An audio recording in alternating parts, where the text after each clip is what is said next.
10 தினங்கள்ல துஆ விசேஷமான துஆவுக்குரிய தினங்கள், zikruக்குரிய தினங்கள். அந்த ஹதீஸ்ல வருது, வ கைரு மா குல்து அன வன் நபியூன மின் கப்லி லா இலாஹ இல்லல்லாஹ்.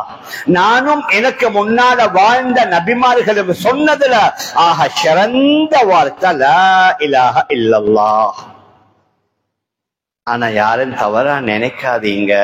இப்ப இஷாவுலையும் என்ன ஜிக்ருக்கு பின்னால 10 தடவை லா இலாஹ இல்லல்லாஹ் சொன்னாங்க. அதோட நாங்க போதுமாக்கி கொள்றது இல்ல. நாங்க தனியா உட்கார்ந்து அல்லாஹுடைய ஞாபகத்தோட சிந்தனையோட லா இலாஹ இல்லல்லாஹ் வணங்கப்படுவதற்கு யா அல்லாஹ் உன்னை தவிர வேறு யாரும் இல்ல. உலகத்துல யார் யார் எதை எதை வணங்குகின்றார்களோ எல்லாமே உன்னுடைய படைப்பு.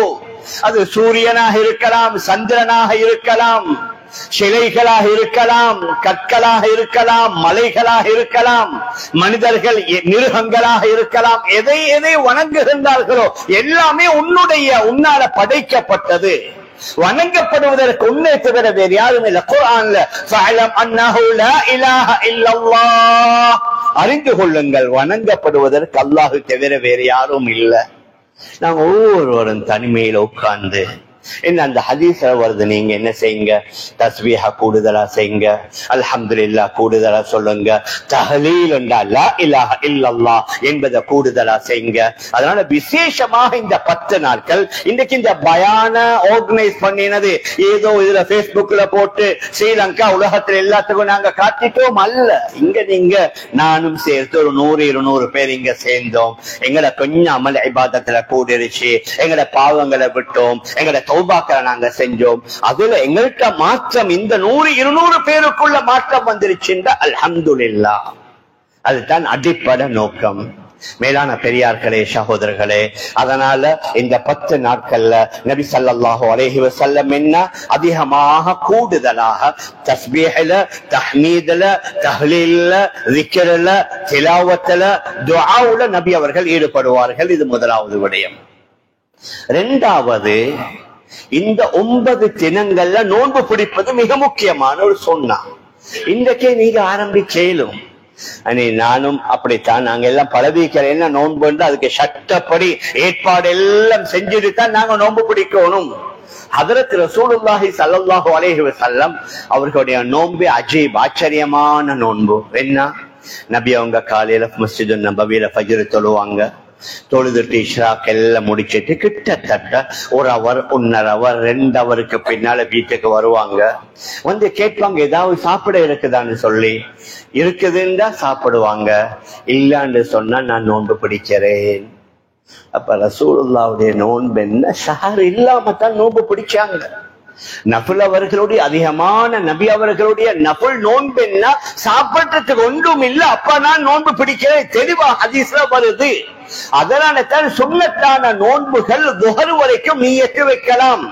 ஃபஜ்ருக்கு பின்னால நீங்க ஒன்றும் சாப்பிடல, ஃபஜ்ர்னா அஸானுடைய டைம் வந்ததற்கு பின்னால நீங்க சாப்பிடல, நீங்க குடிக்கலன்னா நீங்கள் நஃபில் நோன்புகளை என்ன செய்யலாம், துஹருக்கு முன்னால நீயத்து வச்சு கொண்டாது போதும். நபியுடைய இந்த ஹதீஸை வச்சு நபி அவர்கள் 7 மணி 7:30 மணி 8 மணிக்கு வருவார்கள். வந்து கேட்பார்கள், ஏதாவது சாப்பிட இருக்கதா, ஒன்றும் இல்லாட்டி அப்படின்னா நான் நோன்பு.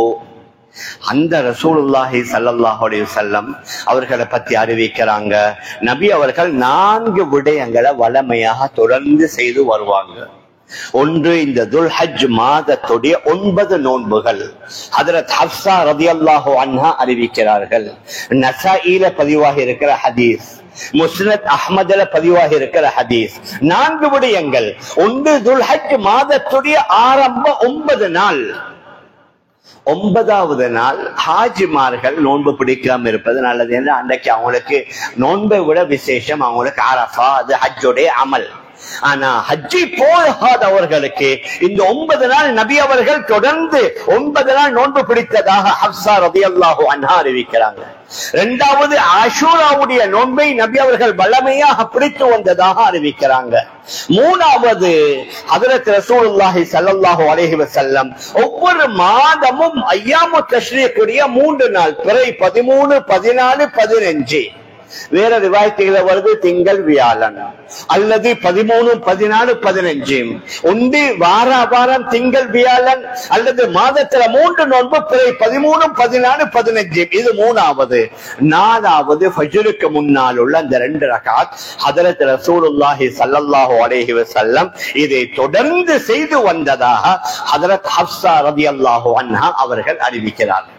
மேலான பெரியார்களே, சகோதரர்களே, அதனால அல்ஹம்துலில்லாஹ் அல்லாஹ் எங்களுக்கு ஒரு சந்தர்ப்பத்தை சந்திக்கிறான். எங்களோட நாட்டுல நாங்க பார்க்கலாம், எங்களோட நாட்டுல விட மற்ற நாடுகளை நீங்க உம்ராவுக்கு போனா தெரியும். உம்ராவுக்கு ரமதான் அல்ல, மற்ற காலத்துல எப்ப போனாலும் ஹரத்துல திங்கள் வியாழன் சூப்பரா விரிக்கிறாங்க. ஏன் விரிக்கிறாங்க? அந்த திங்களும் வியாழனும் நிறைய பேர் நோன்பு பிடிக்கிறதுனால தான் அங்க சூப்பராக விரித்தி பேரித்தம் பழங்களை பன்னுகளை வைக்கிறாங்க. ஏன்? ஒரு பெரிய ஒரு கூட்டம் ஒன்று நோன்பு பிடிக்கிறாங்க. அவர்கள் நோன்புக்கு சொல்லி பெரிசா அலட்டுவது இல்ல.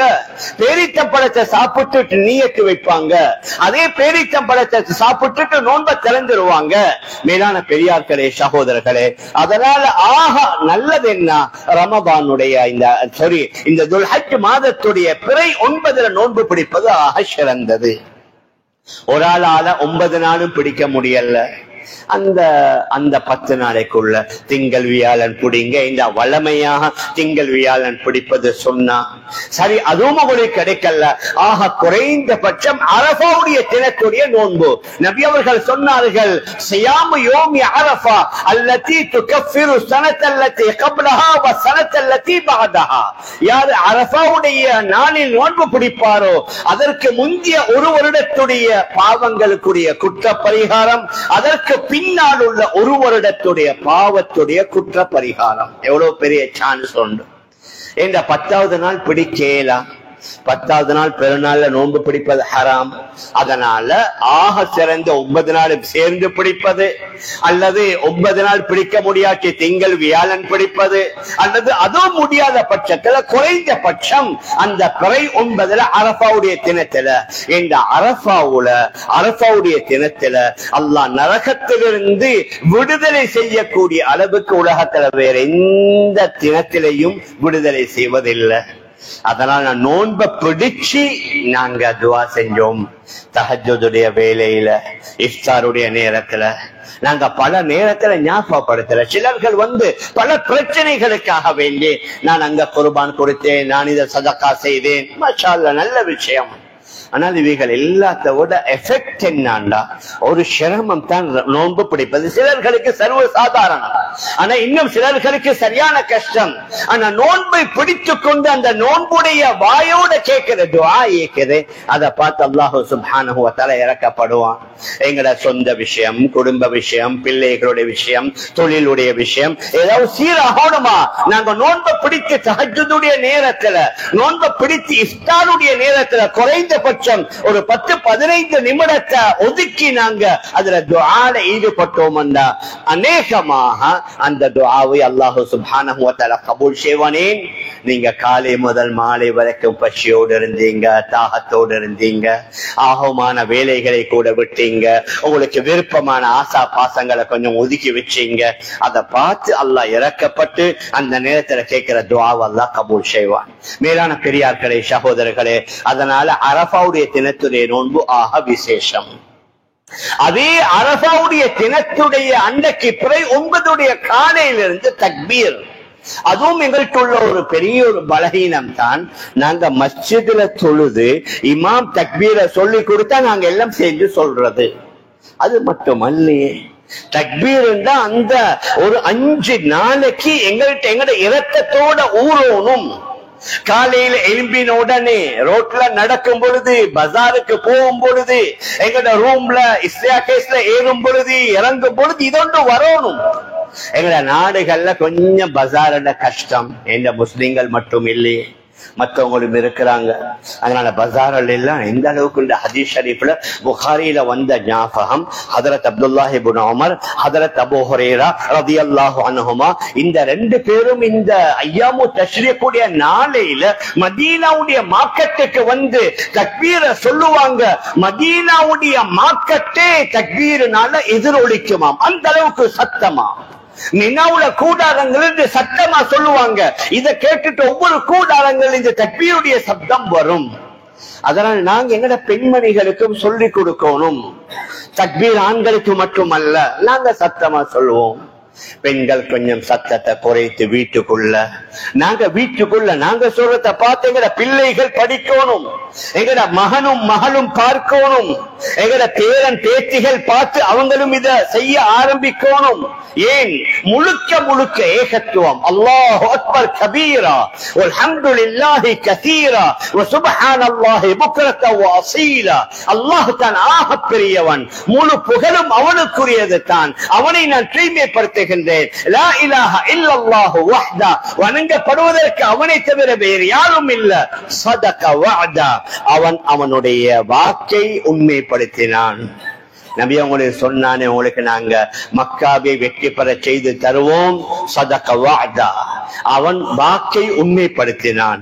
வனஸர அப்தா, தன்னுடைய அடிமை. அல்லாஹ்வுடைய மாண்பு, அல்லாஹ்வுடைய கண்ணியத்தை பத்தி அந்த தக்பீர்ல சொல்லப்படுது. அதனால ஃபர்தான தொழுகைகளுக்கு பின்னால மட்டுமல்ல, நாங்க சுன்னத் தொழுகிறோம், முந்தின சுன்னத் தொழுகிறோம், பிந்தின சுன்னத் தொழுகிறோம். அந்த பெருநாளுடைய தினம். அதனால தான் குர்ஆன்ல வருது, இன்னா அஅதைனாக்கல் கௌஸர், நாங்க உங்களுக்கு நிறைய கைறுகளை தந்தோம், நலவுகளை தந்தோம். ஃபஸல்லி லிரப்பிக வன்ஹர், உங்க ரப்புக்காக வேண்டி நீங்க தொழுங்க, இன்னும் நீங்க அருங்க என்ற இந்த ஆயத்தை வைத்து அந்த துல்ஹஜ் மாதத்துல பிற 10 13 வரைக்கும் உதுஹிய்யாவுடைய அமல் மிக முக்கியமான ஒரு அமல். நபி அவர்கள் சொன்னார்கள், மன் வஜத சிஅத்தன் லிஅன் யுضحிய ஃபலம் யுضحி, யாரு உதுஹிய்யா கொடுப்பதற்கு சக்தி இருந்தும் யாரு கொடுக்கலையோ ஃபலா யஹ்தரன்ன முஸல்லானா, அவங்களோட தொழுகிற இடத்துக்கே வர வேண்டாம். அதாவது ஒவ்வொரு உதுஹிய்யாவுடைய மிருகத்திற்கும் லிக்குல்லி ஷஅரத்தின் ஹஸனா, ஒவ்வொரு மயிலுக்கும் ஒரு நன்மை. முதலாவது சொட்டு ரத்தம் கீழே உழுவுற நேரத்திலேயே அதை கொடுக்கக்கூடியவருடைய பாவங்களை அல்லாஹ் மன்னிக்கின்றான். ஷாஃபி மذஹப்ல வலியுறுத்தப்பட்ட சுன்னா, ஹனஃபி மذஹப்ல வாஜிப். ஆனா ஷாஃபி மذஹப்ல மிக முக்கியமான ஒரு சுன்னா உதுஹிய்யாவுடைய அமல். அதனால சந்தோஷமா திருப்தியாக அந்த அமல்கள்ல நாங்க ஈடுபடுவோம். அதுல நடக்கிற ஒரு சின்ன தவறு உண்டு தானே. இப்ப என்னன்னு சொன்னா, சில நேரத்துல என்ன செய்யறாங்க, வாங்க நீங்க வந்து மாட்ட அருங்க, 4 தொடைய நிறுத்தத்துக்கு பின்னால சல்லித்தாங்க. அது பிழை. முதல்ல மாடோ ஆடோ ஒட்டகமோ அதுக்கு நாங்க சொந்தக்காரனாக ஆகணும். சொந்தக்காரனாக ஆனா தான் எங்களுக்கு நியத்து வச்சு எங்களுக்கு அறுக்கலாம். நாங்க தொடைய வாங்கினா இறைச்சி வாங்குற மாதிரி தான், அது உதுஹிய்யாவாக ஆகாது. அதனால எங்க சமூகத்துல நடக்க முந்திய நாம அப்படித்தானே நடந்துச்சு. முந்தி பார்த்து ஒரு வேலையை அடிப்பாங்க, சொல்லுவாங்க இத்தனை ராத்தல் இருக்கும், இத்தனை கிலோ இருக்கும். நாங்க 3-4 லட்சம் கொடுத்து மாடு வாங்குறோம். அதுல ஒரு 3-4 கிலோ குறைஞ்சா என்ன, கூடினா என்ன?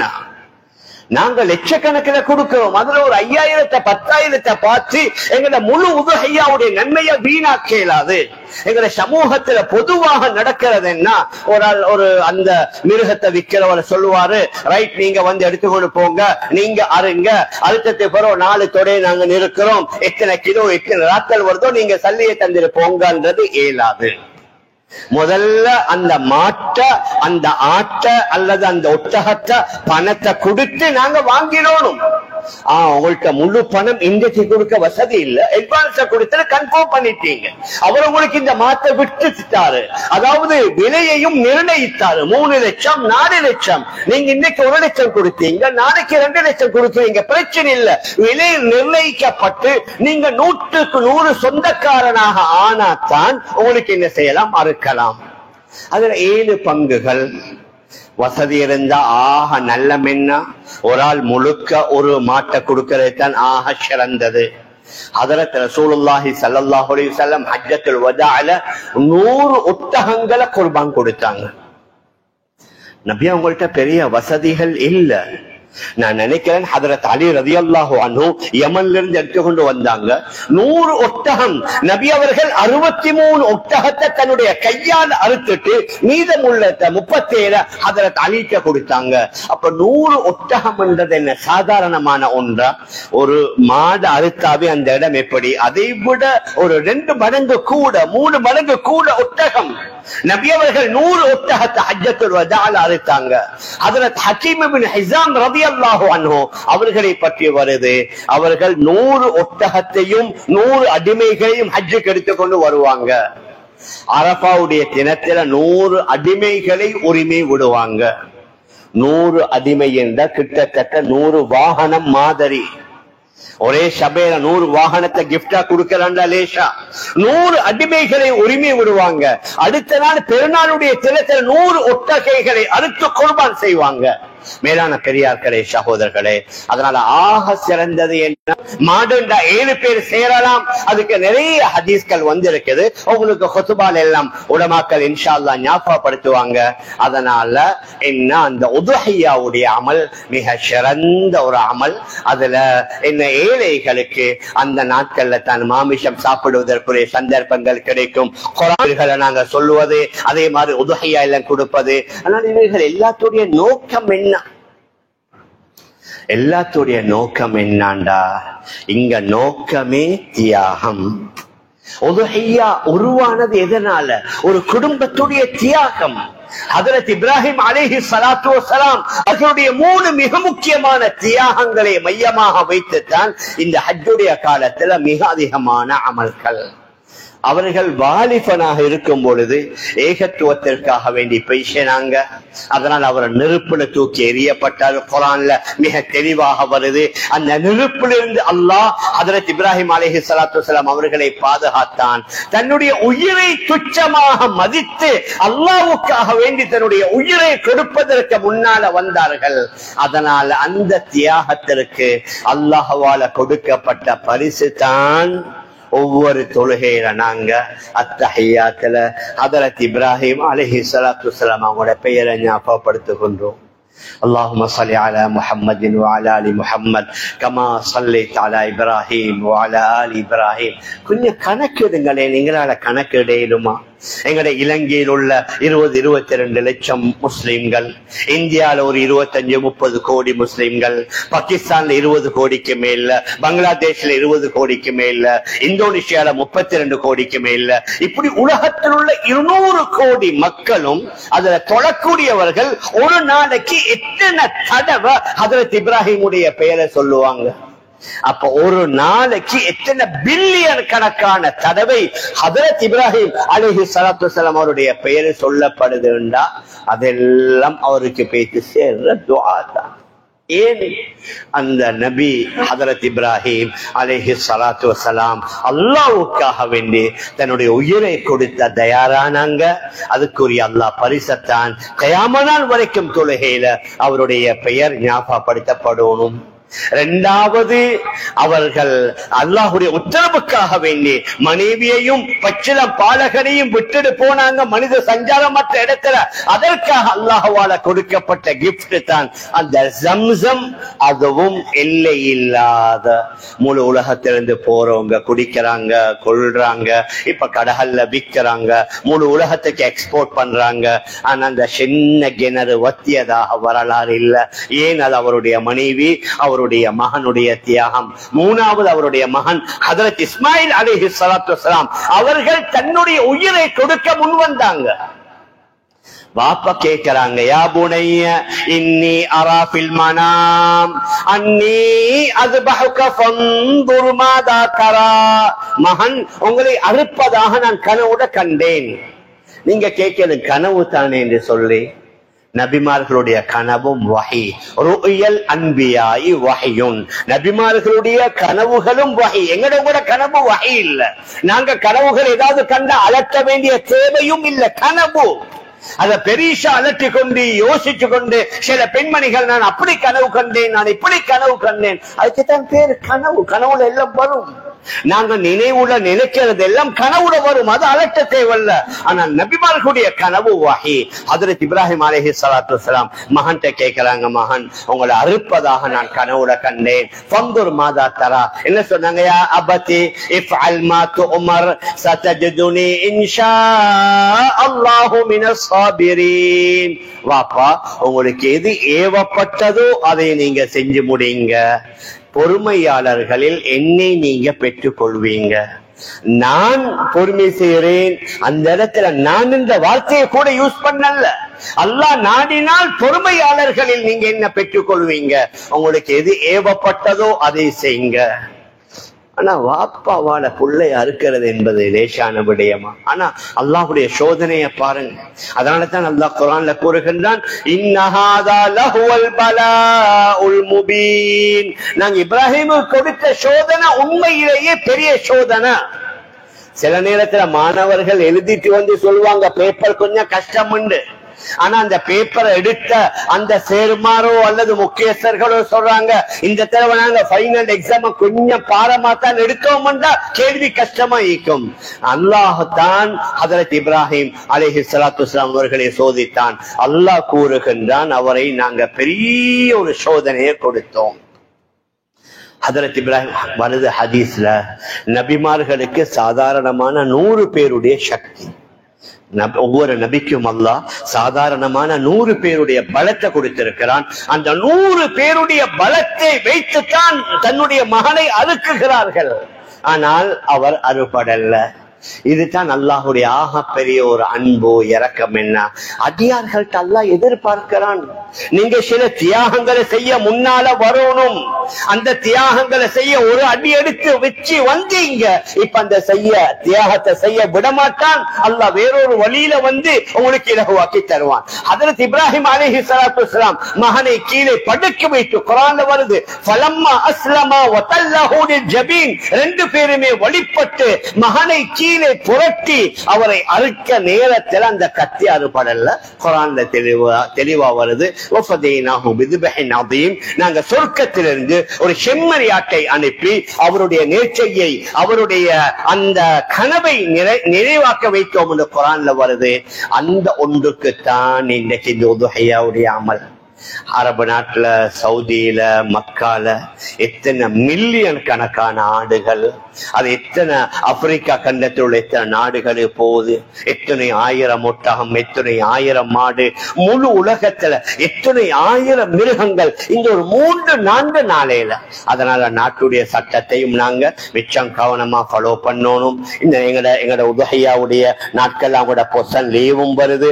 அரசாங்கம் என்னென்ன உத்தரவுகளை போட்டிருக்கிறாங்களோ அதை கண்டிப்பா நாங்க மதிக்கணும். அதுல நாங்க கவனம் செலுத்தணும். அதற்குரிய வழிகாட்டுதல்களையும் ஜமியத்துலமா உங்களுக்கு தருவாங்க. அதனால நாங்க எதை சொல்ல வரோம்டா, இந்த பிறை 10, பிற 11, பிற 12, பிற 13 இந்த 4 நாளைக்குள்ளால உலகத்தில் எத்தனை லட்சம் மிருகங்கள் அறுத்து குர்பான் கொடுக்கப்படுது என்றா அந்த ஹஜ்ரத் இஸ்மாயில் அலைஹிஸ்ஸலாத்து வஸ்ஸலாம் அவர்களுடைய தியாகம். மேலான பெரியார்களே, சகோதரர்களே, அதனால தீனுக்காக நானும் நீங்களும் நினைக்கணும் தியாகம். நாங்க எங்கட பஜார்ல கடையில வியாபாரம் செய்யும் போது ஏமாத்தல், யாருக்கு மோசடிகள் செய்யறல்ல, சிறிய விலைக்குள்ளத்த பெரிய விலைக்கு நாங்க விற்கிறல்ல, பழச புதுசின்னு சொல்லி கொடுக்கறல்ல. வியாபாரம் செய்யறவங்க நினைக்கணும், எனக்கு முன்னால் உள்ள தியாகம் இதுதான். நான் உண்மையாக, நேர்மையாக, நம்பிக்கையாக, நாணயமாக நான் எடுக்கிற பணத்திற்குரிய பொருளை பூர்த்தியா கொடுக்கணும். குர்ஆன்ல வருது, இல்ல அந்த கூன திஜாரத்தன் அந்தராதி மின்கும். வியாபாரம் நடக்கும் பொழுது 2 பேருடைய பொருத்தம் இருக்கணும். நீங்க ஒரு பொருளை கொடுக்கிறீங்க, வாங்குறவர் உண்மையில திருப்தி இல்லாம வாங்கினா அந்த வியாபாரம் அது 100க்கு 100 ஹலால் ஆகாது. சில வேளை 50%, 60%. நாங்க யாருக்காவது எதையாவது விற்கிறோமா? அவர் திருப்தியாக எங்கள்கிட்ட எடுக்கணும். திருப்தி இல்லாட்டி ஏல. குர்ஆன்ல மிக தெளிவாக வருது. அதனால வியாபாரம் செய்யறவர்களும் எங்கட வியாபாரத்தில் உள்ள தியாகம் என்ன? அவன் இவன் செய்யறான், பக்கத்து கடைக்காரன் செய்யறான், மாற்று மதத்தவன் செய்யறான். நான் அப்படி செய்யாட்டி எனக்கு பிசினஸ் நடக்காது, எனக்கு வியாபாரம் நடக்காது, எனக்கு கஸ்டமர்ஸ் பேஸ் இல்ல. அதை நாங்க நினைக்கணும். எங்களுக்குள்ள தியாகம் இதுதான். நான் முஸ்லிம், நான் இஸ்லாத்தை படித்தவன், தீனுடைய அடிப்படையில வாழ்றேன். நான் சட்டப்படி முறைப்படி நான் யாரையும் ஏமாத்துறல்ல. வார கஸ்டமர் ஏமாத்துறோம் இல்ல, அரசாங்கத்தை ஏமாத்துறோம் இல்ல, கஸ்டமருக்கு பொய் சொல்றோம் இல்ல, அரசாங்கத்துக்கு பொய் சொல்றோம் இல்ல. நான் நேர்மையா நான் செஞ்சா எனக்கு ப்ராஃபிட் கொஞ்சம் தான். ஆனா அந்த கொஞ்சம் ப்ராஃபிட்ல அல்லாஹ் பரக்கத்தாக்கி வைப்பான். மேலான பெரியார்களே, சகோதரர்களே, அதனால வியாபாரியாக இருக்கலாம் அல்லது ஒர்க் பண்றவங்களாக இருக்கலாம். எங்களுக்குள்ள முஜாஹதா என்ன? நான் எனக்கு 8 ஹவர்ண்டா, எனக்கு 10 ஹவர்ண்டா, அந்த 10 ஹவர் முழுமையா அந்த கம்பெனிக்கு கொடுக்கணும், அந்த பொஸ்ஸுக்கு கொடுக்கணும், அந்த நிறுவனத்திற்கு கொடுக்கணும். அதுல நான் குறைவு செய்யலாம். 8 ஹவர்ஸ் 10 ஹவர்ஸ் பூர்த்தியா கொடுத்தா தான் நான் எடுக்கிற சம்பளம். நாங்க நினைக்கணும் எனக்குள்ள முஜாஹதா இதுதான். இந்த அநேகமாக மற்றவர்களை கம்பேர் பண்ணுவாங்க இல்ல, அடுத்தவர்களை பார்த்து நாங்க எங்களை திருப்திப்படுத்தலாம். நாங்க ரப்பத்தான் சந்தோஷப்படுத்தணும், ரப்பத்தான் திருப்திப்படுத்தணும். அதனால பொஸ்ஸாக இருக்கலாம், முதலாளியாக இருக்கலாம், தொழிலாளியாக இருக்கலாம், ஃபேக்டரியில உற்பத்தி பொருட்கள் உற்பத்தி செய்யறவராக இருக்கலாம். அதுல எப்படியான குவான்டிட்டி, எப்படியான குவாலிட்டிய நாங்க மெயின்டைன் பண்ணணும். எங்களுக்கு அரசாங்கத்தால வேற வழிகளால் எங்களுக்கு சொல்லப்பட்டிருக்கிறதோ அந்த குவாலிட்டி அதை நாங்க மெயின்டைன் பண்ணணும். அதே மாதிரி தான் பெண்களோட தொழில் செய்யறவங்க, வியாபாரம் செய்யறவங்க, அவங்க நினைக்கணும் இதுல நான் ஹராம் ஹலால். பெண்களோட உறவாடுறது, பேசுறது, கதைக்கிறது, அவர்களோடு தவறாக நடக்கிறது, இதெல்லாம் ஆக பெரிய பாவம். அதனால எனக்குள்ள முஜாஹதா என்ன? நான் இஸ்லாமிய முறைப்படி. மேலான பெரியார்களே, சகோதரர்களே, நான் எதை சொல்லி கொண்டு வாரேன் என்று சொன்னா, இந்த 10 நாளோட எங்கட விஷயம் முடியறல்லே. லைஃப் டைம் நாங்க அல்லாஹு ஆலம் எவ்வளவு காலம் எங்களை இந்த உலகத்துல வாழ வைப்பானோ தெரிய, அந்த காலம் எல்லாம் அல்லாஹ் விரும்புகின்ற மாதிரி வாழணும், தியாகத்தோட வாழணும். காலையில ஃபஜ்ருக்கு எழும்பி மஸ்ஜிதுக்கு வாரது ஆக பெரிய தியாகம். இரவேல நேர காலத்தோட படித்தாத்தான் மஸ்ஜிதுக்கு வரலாம். நாங்க ஃபஜ்ருக்கு வந்து ஜமாஅத்தோட நாங்க தொழுகிறோம் அல்லாஹ்வுடைய பாதுகாப்புல. நாங்க சில வருஷங்களுக்கு முன்னால யூஎஸ்ல ஜமாத்துல வேலை செஞ்சு கொண்டிருக்கிறோம். அநேகமா புளோரிடால ஒரு பள்ளியில வேலை செஞ்சு கொண்டிருக்கிறோம். காலையில ஃபஜ்ர் தொழுதற்கு பின்னால ஒரு 6:30-7 மணிக்கு மாதிரி சில யங்ஸ்டர்ஸ் ஆண்களும் வராங்க, சில பெண்மணிகளும் வராங்க. ஆண்கள் வந்து ஒரு ரூமுள்ள போறாங்க, பெண்மணிகள் யங் பெண்மணிகள் அவங்க கேர்ள்ஸ் வந்து அவங்க இன்னொரு ரூமுள்ள போறாங்க. அப்ப அந்த பள்ளி ஹசரத்துல நான் கேட்டேன், இது என்ன இவங்க சொன்னாங்க, இந்த ஆண்கள் எல்லாம் போன ரூம்ல ஒரு ஹாஃபிஸ் இருக்கிறாரு, அவர்கிட்ட இவங்க எல்லாம் ஹிஃப்து பண்றாங்க. இந்த ரூமுக்கு ஒரு பெண் ஹாஃபிதா இருக்கிறா, அவங்கள்ட்ட இந்த கேர்ள்ஸ் ஹிஃப்து பண்றாங்க. காலையில 10-11 மணிக்கு மாதிரி அந்த ஆம்பளை புள்ளவங்க எல்லாம் வெளியில வந்து அவங்களோட கொண்டு வந்து அந்த பிரேக்ஃபாஸ்ட், அந்த ஸ்நாக்ஸ் அவங்க சாப்பிட்டுட்டு ஒரு ½ மாதிரி ஒரு பிரேக் கொண்டு எடுத்துட்டு மறுக்க போனாங்க. நான் ஹசரத்துல கேட்டேன், இது என்ன? இப்ப அவங்களோட ஹோம் ஸ்கூல், அவங்க ஆன்லைன்ல என்ன செய்யறாங்க, படிக்கிறாங்க. நான் கேட்டேன், இவங்க ஸ்கூல் போற இல்லையா? சொன்னாரு, ஹசரத் இல்ல, இவங்க எல்லாமே கூட வாப்பமார் கொஞ்சம் உள்ளவங்களோட கவனமா வளர்க்கணும்னு சொல்லி காலையில ஒரு 3 ஹவர் 4 ஹவர் குரானு கொடுக்கறாங்க. அதற்கு பின்னால ஹோம் ஆன்லைன் ஸ்கூல் படிக்கிறாங்க. வருஷ கடைசியில எக்ஸாம் எழுத மட்டும் அந்த பகுதியில் உள்ள ஸ்கூல்ல உள்ள ஹெட் மாஸ்டரோட பேசி அங்க போய் எக்ஸாம் அவங்க எழுதிட்டு வருவாங்க. அங்க ஃபுல் டைம் படிக்கிற மாணவர்களை விட இவங்க பெருபேறுகள் நல்ல. அதே மாதிரி தான் இந்த பெண்மணிகள் அங்க ஃபுல் டைம் படிக்கிற அந்த கேர்ள்ஸை விட இங்க குர்ஆனுக்கு கொடுக்கிற இந்த பெண்மணிகளுடைய பெருபேறுகள் நல்ல. ஏன்? குர்ஆனு டைம் கொடுக்கறாங்க, ஃபஜ்ர் தொழுறாங்க. ஹதீஸ்ல வருது, மன் ஸல்ல சுப்ஹ ஃபீ ஜமாஅத்தின் ஃபஹுவ ஃபீ திம்மத்தில்லாஹ். யார் ஃபஜ்ருடைய தொழுகையை ஜமாஅத்தோட தொழுவாரோ அவர் அல்லாஹ்வுடைய பாதுகாப்புல எல்லா வகையான ஆபத்துகள், ஆக்சிடென்ட்கள், அதாவது வேற விதமான பிரச்சனைகள், திருடர்கள், கொள்ளையர்கள் எல்லாத்திலிருந்து இன்ஷா அல்லாஹ் அல்லாஹ் பாதுகாப்பான். ஃபஜ்ருடைய தொழுகையை ஜமாஅத்தோட தொழுதா. மேலான பெரியார்களே, சகோதரர்களே, அதனால வெறும் இந்த 10 நாளோட எங்களோட அமல்களுக்கு முற்றுப்புள்ளி வைக்கிறல்ல, நான் இறுதியாக சொன்னேனே, எங்களோட லைஃப் எல்லாம் அல்லாஹ்வோட இஸ்லாத்திற்காக தீனுக்காக ஏதாவது ஒரு அடிப்படையில நாங்க தியாகம் செஞ்சோம்னா அந்த தியாகத்தை அல்லாஹ் வீணாக்க மாட்டான். எப்படி ஹதரத் இப்ராஹிம் அலைஹிஸ்ஸலாத்து வஸ்ஸலாம் அவருடைய ஒவ்வொரு தியாகத்திற்கு அல்லாஹ் இப்படி கூலிகளை கொடுத்தானோ அதே மாதிரி இன்ஷா அல்லாஹ் எங்களுக்கும் நல்ல கூலிகளை உலகத்துல தருவான், மறுமையில தருவான். அதனால எந்த கட்டமாக இருந்தாலும் இதுல மார்க்கம், இதுல ஷரீஆ, இதுல தீன், அல்லாஹ் எதை விரும்புகின்றான் அதை நாங்க எடுத்து நப்சுக்கு, ஹவாவுக்கு, ஆசைக்கு, பணத்திற்கு வழிபட்டு தீனை விட்டுடாம அல்லாஹ்வுடைய சந்தோஷத்தை முன்னால வைத்து நாங்க வாழ்ந்தோம்னா எங்களோட வாழ்க்கையும் அல்லாஹ் சிறப்பாக்குவான், மறுமையுடைய வாழ்க்கையும் சிறப்பாக்குவான். அந்த அடிப்படையில நாங்க எங்களோட வாழ்வை அமைத்துக் கொள்ள எல்லாம் வல்ல அல்லாஹ் நம் அனைவர்களுக்கும் தௌஃபீக் செய்வாராக. ஆகவே அல்லாஹ் நம்ம எல்லோருடைய பாவங்களை மன்னிப்பாயாக. நம்மை பெற்று வளர்த்து இந்த இடத்தை இந்த நிலைக்கு கொண்டு வந்து சேர்த்த எங்களுடைய அன்பிற்குரிய பெற்றோர்களுடைய பாவங்களுடைய மன்னிப்பாயாக. அவர்களில் யார் யாரெல்லாம் வாழ்ந்து கொண்டிருக்கிறார்களோ யா அல்லாஹ் அவர்களுடைய ஆயுளை நீழ்த்தி வைப்பாயாக, நல்ல ஆரோக்கியத்தை கொடுப்பாயாக. யார் யாரெல்லாம் மரணித்து மண்ணறைகளில் வாழ்கிறார்களோ யா அல்லாஹ் அவருடைய கபர்களை ஒளிமயமாக ஆக்கி வைப்பாயாக, அவருடைய கபர்களை சுவர்க்கத்தின் பூங்காவனமாக ஆக்கி வைப்பாயாக. கடந்த காலங்கள் எங்களோட வாழ்ந்த பல நண்பர்கள், எங்களோட உறவினர்கள், எங்களை தெரிந்தவர்கள் பலர்கள் சின்ன சின்ன வயதிலேயே இறந்து விட்டார்கள். யா அல்லாஹ் நீ அவர்களையும் புரிந்து கொள்வாயாக, அவருடைய கபர்களை முழுமையாக ஆக்கி வைப்பாயாக. யா அல்லாஹ் இதோ ஹஜ் மாதத்துடைய முதலாவது தினத்திலே இருக்கிறோம். யா அல்லாஹ் ஆசையோட வந்தோம். யா அல்லாஹ் விருப்பத்தோடு இந்த இடத்திலே அமர்ந்தோம். யா அல்லாஹ் இந்த 10 நாட்களையும் அதற்கு பின்னால் உள்ள தினங்களையும் நீ விரும்புகின்ற மாதிரி நல்ல அமல்ல கழிக்க நீ நம் எல்லோருக்கும் தௌஃபீக் செய்வாயாக. நல்ல ஆசை ஆர்வங்களை தந்திருவாயாக, நல்ல விருப்பங்களை தந்திருவாயாக. எங்களுக்குள்ள பிரச்சனைகளை நீக்கி வைப்பாயாக, சிக்கல்களை அகற்றி வைப்பாயாக. நோயாளிகளுக்கு நல்ல சுகத்தை கொடுப்பாயாக. வழக்குகளில், வம்புகளில், பிரச்சனைகளில் மாற்றி இருக்கிறவர்களுக்கு அதற்கு விமோச்சனத்தை கொடுப்பாயாக. ஹலாலான சம்பாத்தியம், ஹலாலான வருமானத்தை தருவாயாக. சகல விதமான ஹராம்களை விட்டும் பாதுகாப்பாயாக. எந்தெந்த குடும்பத்தில் பிரச்சனையுடன் கணவன் மனைவி வாழ்ந்து கொண்டிருக்கிறார்களோ அல்லாஹ் அவர்களுக்குரிய பிரச்சனைகளையும் நீ நீக்கி வைப்பாயாக, சிக்கல்களை அகற்றி வைப்பாயாக. விசேஷமாக பிலஸ்தீனத்தில் வாழக்கூடிய உறவுகள் யா அல்லாஹ் கிட்டத்தட்ட 2 வருடமாக போகின்றது. யா அல்லாஹ் அங்கே சீக்கிரமாக யுத்த நிறுத்தம் ஏற்படணும். யா அல்லாஹ் அவர்கள் பழைய நிலைக்கு திரும்பி வரணும். யா அல்லாஹ் இதற்கு பின்னாலும் தலை நிமிர்ந்து கண்ணியமாக வாழணும். யா அல்லாஹ் யா அல்லாஹ் அந்த சியோனிச உன்னுடைய விரோதிகள் யா அல்லாஹ் அவர்களுக்கு நீ முடிவு கட்டுவாயாக.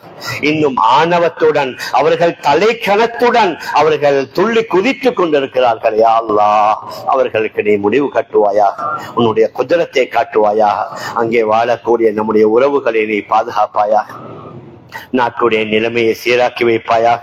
எல்லா இன மத மக்களுடன் சகவாழ்வுடன் வாழக்கூடிய நல்ல சூழலை ஏற்படுத்தி வைப்பாயாக. நீதமான நேர்மையான நல்ல தலைவர்களை, அரசியல்வாதிகளை கொண்டு வந்து சேர்ப்பாயாக.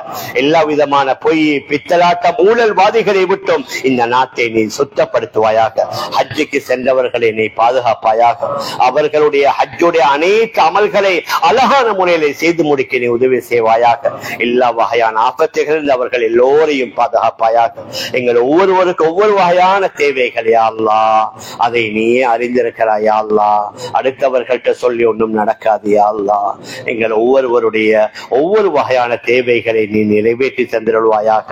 எங்கள் எல்லோருடைய முடிவை நல்ல முடிவாக ஆக்குவாயாக. களிமாவுடன் மரணிக்கக்கூடிய பாக்கியத்தை தருவாயாக. நம் எல்லோரையும் ஜன்னத்துல் ஃபிர்தௌஸ் என்ற சொர்க்கத்திலே சேர்த்து வைப்பாயாக. இந்த சிறிய துஆவை ஏற்று கபூல் செய்வாயாக. ரப்பனா ஆத்தினா ஃபித் துன்யா ஹஸனா வ ஃபில் ஆখিরাতি ஹஸனா வ கினா அஸாபன்னார். ரப்பனா இக்ஃபிர் லனா வர்ஹம்னா வ லிவாலிதீனா. ரப்பனா ரப்பிர்ஹம்ஹுமா கமா ரப்பயானி ஸகீரா. வ ஸல்லல்லாஹு வஸல்லம் அலா சய்யிதினா முஹம்மதின் வ ஆலிஹி வ ஸஹ்பிஹி அஜ்மஈன். சுப்ஹான ரப்பிக ரப்பில் இஸ்ஸத்தி அம்மா யஸிஃபூன் வ ஸலாமுன் அலல் முர்ஸலீன் வல்ஹம்துலில்லாஹி ரப்பில் ஆலமீன். ஜஸாக்குமுல்லாஹு கைரா. சுப்ஹானல்லாஹி பிஹம்திஹி சுப்ஹானக்கல்லாஹும்ம பிஹம்திக் நஷ்ஹது அன் லா இலாஹா இல்லா அன்த நஸ்தக்ஃபிருக